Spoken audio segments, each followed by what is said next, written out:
Well, well, well. Look who it is.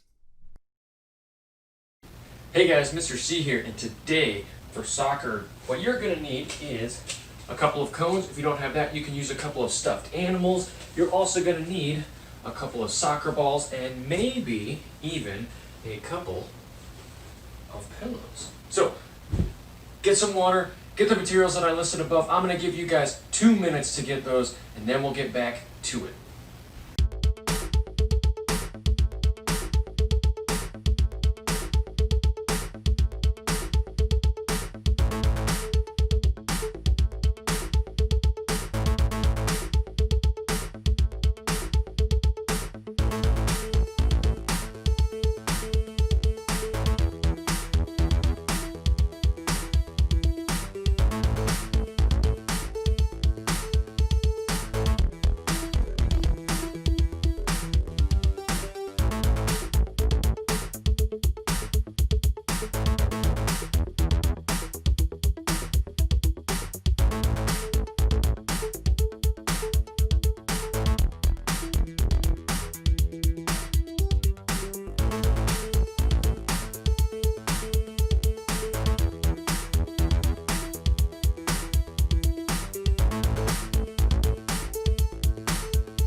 Today, for our workout, what we have is 10 squats, we have 10 lunges, 10 plank shoulder taps, 10 plank touches, and 10 big jumps. Here we go. First one is 10 squats.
Welcome to day number 2 this week, and the first activity we have is passing up against the wall. Now you'll remember from yesterday that we place our non-dominant foot right next to our soccer ball, pointing to where we're going to go, and our dominant foot comes through and kicks the ball with the inside of our foot like so.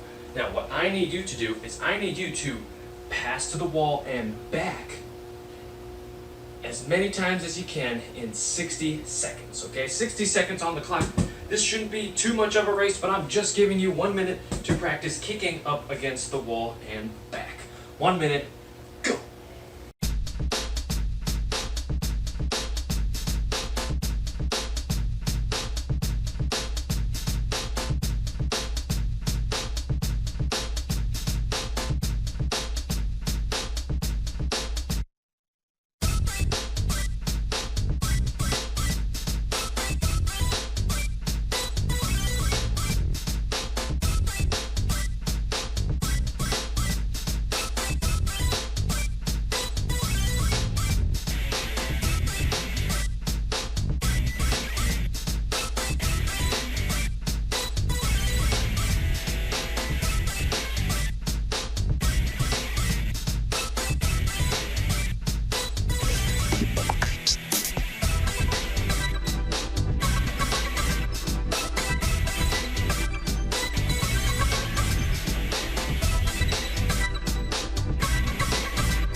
Now the second part of our passing is when it comes back to us. So when you kick the ball, it's hopefully going to come back to you. And the secret with a receiving the pass or trapping the pass, you can do that in a couple different ways. The first way, when it comes back to you, you can step on the top and stop it. Or what you can do is cradle it and catch it with your foot. So when it's coming back here, you move your foot back and slowly stop it to keep it under control. That's going to look something like that. Okay? All right. Now what I need you to do is practice that cradling or trapping, or the cradle to stop it. I need you to practice that 10 different times on your own. I'm going to give you 1 minute to do it. Not a race, but I just want you to practice catching the ball or trapping it with your foot. If you want to do a little extra credit, you can do your left foot as well as your right foot. So try it out, see what you can do, see where you are struggling so you can improve next time.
Now that we just did our trapping or our catching, cradling the ball, what we're going to do is we're going to give you 60 seconds on the clock to see how many times you can pass the ball and let it hit the wall and come back to your feet. So, kicking it and coming back to our feet, that counts as 1.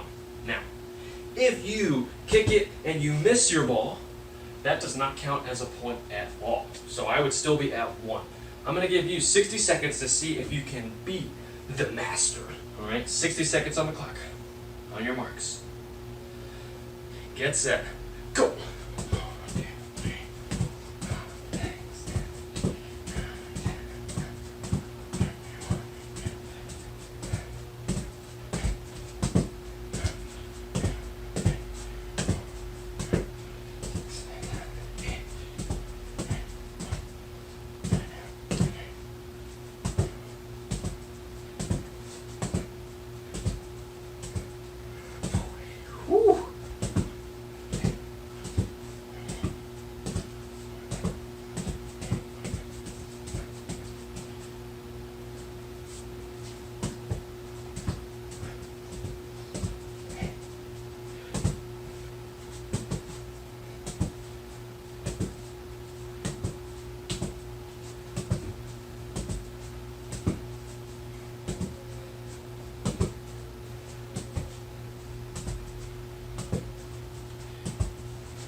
Alright, I just got 75. See if you guys can beat 75 in your 1 minute. Good luck, guys.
We're going to finish today with a little bit of target practice. We have a couple different activities today, but this one is the same as yesterday. We step next to, follow through, and try to hit our target. In my case, it is my elephant. So, 1 minute on the clock. See how your accuracy is today, where you can improve, and which leg you're more accurate with. 1 minute.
Now that we got the easy stuff out of the way, the stationary trying to hit our target, today our next little extension is we will be moving and trying to hit our target. So I'm going to kick the ball out and I'm going to try to hit my target. Now notice, I used my right foot and then I kicked it again with my right foot. What you can do instead is you can lightly tap it with your left foot and then get ready and try to kick your ball at your target. Now, I'm going to give you guys a couple of minutes to try and practice this. This is a little bit tricky, and the biggest area that people struggle with is the very beginning, just getting that ball moving. And if that's too hard for you, what you can do is you can just place your ball straight away, and you yourself can move. After you get the hang of that, then you can go to the more advanced version. Ooh, Mr. C's struggling here. The more advanced option of moving the ball and then trying to kick it at your target. So I'm going to give you guys, like I said, 2 minutes to practice moving the ball and trying to hit your target with your ball. 2 minutes, good luck.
Last activity of the day, you're going to need a couple of cones or pillows, whatever you guys have available to you. What you're going to do is you're going to make a little gate or a goal. Then, it is your job to dribble the ball out and then shoot the ball through your goal or gate and try to hit your target. In my case, my stuffed animal. So you can start off on the left-hand side, you can start out on the right-hand side. I'm choosing to start out on the left-hand side, and I'm going to dribble my ball, and then I'm going to shoot it through the gate and into my target. 2 minutes to practice this. This is a little tricky. So we are practicing and shooting. Once you get really good at one side, what you can do is you can go to the other side and practice your opposite leg. As you can see, Mr. C is a little rusty on his left leg, but that's okay. I'm going to keep practicing. 2 minutes on the clock, moving to your gate, and then shooting at your target. 2 minutes, go!